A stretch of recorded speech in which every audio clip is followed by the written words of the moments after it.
Экстренное заседание Совбеза ООН. Европа и НАТО готовят ответ России. Киев призывает союзников вооружить страну. Удар для Америки и Европы. Куда прилетел Орешник? Заявление украинского правительства и реакция. Тяжелая ситуация в столице. Жителей Киева призвали выехать за пределы города после ночной атаки. Трамп заявляет о гарантиях безопасности для Украины со стороны США и делает новое обращение для Путина о санкциях. Почему Москва в ответ заявляет о смирительной рубахе и уколе? Собрал все реакции. Об этом и не только. Досмотрите. Друзья, и снова всем привет, это «Время Прядко», коротко, четко и по делу о том, о чем говорят в мире. Поддержите прямо сейчас лайком, комментарием и репостом, а я начинаю.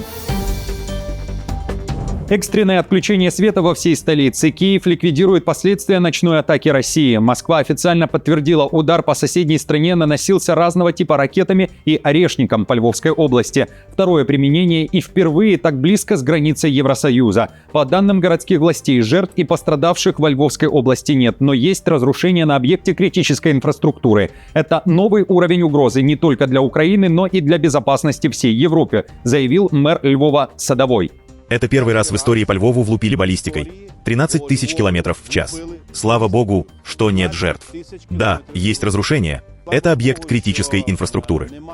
По данным воздушных сил Украины, кроме Орешника, Россия атаковала страну с моря и с суши 13 «Искандерами», а также были выпущены 22 крылатые ракеты «Калибр» и 242 дрона. Информация о кинжалах, о которой я говорил в предыдущем выпуске, не подтвердилась. Главной целью, говорят украинские военные, была Киевская область. Россия при этом заявляет, что удар – это ответ за атаку на резиденцию Путина. Украина, напомню, заявляла, никто дроны на Новгородскую область не направлял, а заявление Москвы – лишь повод для атаки. В официальном сообщении российского Минобороны пишут и о целях удара. Цели удара достигнуты. Поражены объекты производства беспилотных летательных аппаратов, которые использовались в ходе террористической атаки, а также энергетической инфраструктуры, обеспечивающей работу военно-промышленного комплекса Украины. По предварительным данным, в Киеве погибли минимум 5 человек, среди них медик. Власти сообщают о повреждении критической инфраструктуры, разрушениях в жилых многоэтажках. Половина многоквартирных домов Киева, почти 6 тысяч, остались без тепла. В городе перебои с водоснабжением, написал в Телеграм мэр Киева Кличко и призвал жителей столицы по возможности выехать из города. Городские службы работают в режиме чрезвычайной ситуации. К сожалению, по прогнозам, погодные условия в ближайшие дни будут сложными.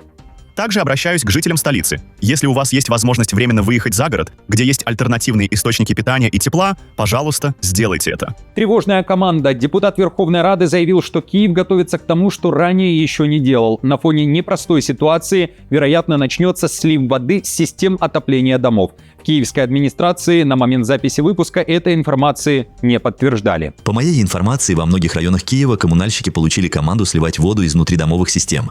Ждем официальной четкой информации от КМДА с рекомендациями относительно дальнейших действий населения. Из-за обстрелов полностью обесточен город Славутич Киевской области. Атакованы также Кировоградская и Черкасская области Украины. В Украине заявляют, удар наносился в период мощнейшего снегопада и резкого снижения температуры. Ночью Россия целенаправленно била по гражданской и критической инфраструктуре. Бесчеловечная цель врага – оставить миллионы людей без света, тепла и воды посреди морозной зимы. Это сознательный и безжалостный гражданский террор. Зеленский уже опубликовал срочное заявление, требует четкой реакции от всего мира, прежде всего от США, потому что Путин прислушивается к Трампу, говорится в сообщении. По его словам, Россия должна получить сигналы от союзников Киева и ощущать последствия каждый раз после подобных атак. Зеленский призвал союзников закрыть небо над страной и выполнить обязательства по передаче вооружений. Также на Банковой заявили, что под удар Москвы попало посольство государства-посредника между Украиной и Россией. Помимо нашей обычной гражданской инфраструктуры и энергетических объектов, этой ночью российским дроном было повреждено здание посольства Катара. Государство, которое так много делает для посредничества с Россией, чтобы освобождать военнопленных и гражданских, которые удерживаются в российских тюрьмах. Путин не хочет мира. Россия готовится к продолжительной войне с Украиной, написал в Фейсбуке бывший главнокомандующий украинскими вооруженными силами Залужный. Чтобы остановить Путина, Киеву нужна постоянная военная помощь от западных партнеров, уверен этот генерал. Россия не готовится к завершению войны. Она готовится к длительному противостоянию. Мы видим интенсивную войну на истощение с бешеным научно-техническим прогрессом. И обстрелы прошлой ночью – очередное тому подтверждение. В этой войне невозможно выстоять без развития инноваций и технологий. На удар есть и реакция ЕС и НАТО. Брюссель призывает к ответу. Глава дипломатии Евросоюза Кая Каллас считает, что Россия отвечает на дипломатию новыми ракетами и разрушениями. А значит, ЕС срочно нужно реализовать планы против Путина. Этот смертоносный шаблон регулярных крупных российских ударов будет повторяться, пока мы не поможем Украине его остановить. Сообщаемое использование России ракеты «Орешник» — это явная эскалация против Украины и предупреждение Европе и США. Странам ЕС необходимо глубже залезть в свои запасы систем ПВО и поставить их прямо сейчас. Мы также должны еще повысить цену этой войны для Москвы, в том числе посредством более жестких санкций. Из-за удара «Орешником» Киев экстренно созывает Совбез ООН, призывает к проведению экстренного заседания в формате и Украина-НАТО. Удар по Львову вблизи границы ЕС и НАТО – это серьезная угроза безопасности на европейском континенте и испытание для трансатлантического сообщества, говорится в заявлении МИД Украины. Путин применяет баллистическую ракету средней дальности у границ ЕС и НАТО в ответ на собственные галлюцинации. Это по-настоящему глобальная угроза, и она требует глобального ответа. Необходимо предпринимать более жесткие меры в отношении российского танкерного флота, и Соединенные Штаты здесь абсолютно правы, действуя решительно, а также в отношении нефтяных доходов России, ее схем и активов. Не только в Европейском Союзе, но и по всему миру. В Верховной Раде при этом называют удар «Орешником» по Львову сигналом для Европы и ответом на недавнее заявление о размещении многонациональных сил в Украине после завершения войны. По данным The Times, Великобритания и Франция направят до 15 тысяч военнослужащих для защиты Украины в случае заключения мирного соглашения. Поэтому и удар именно по Львову. Во-первых, хотите вводить контингент на запад Украины? Будет вот так. Во-вторых, если «Орешник» за 10-15 минут долетает до Львова, то за сколько долетит до Варшавы или Берлина? Пара минут уже не принципиально. В партии Зеленского опровергают ранее распространившуюся информацию о том, что «Орешник» ударил по газовому хранилищу во Львовской области. Депутат Нагорняк в эфире украинского телевидения заявил, что газовая инфраструктура не была целью. От взрывной волны были лишь незначительные повреждения. Он также называет событие пиар-акцией Кремля и сигналом для Европы.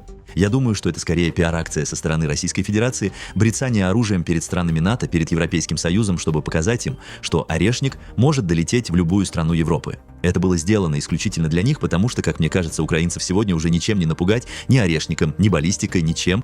Подобные высказывания звучат и от военных экспертов, а также главы Центра радиотехнологий. Сергей Бескреснов при этом заявляет об ударе баллистической ракеты следующее, вспоминая сочинение Ленина. Давайте послушаем. Я считаю, что это было послание, адресованное Европе, о возможностях и решимости Российской Федерации.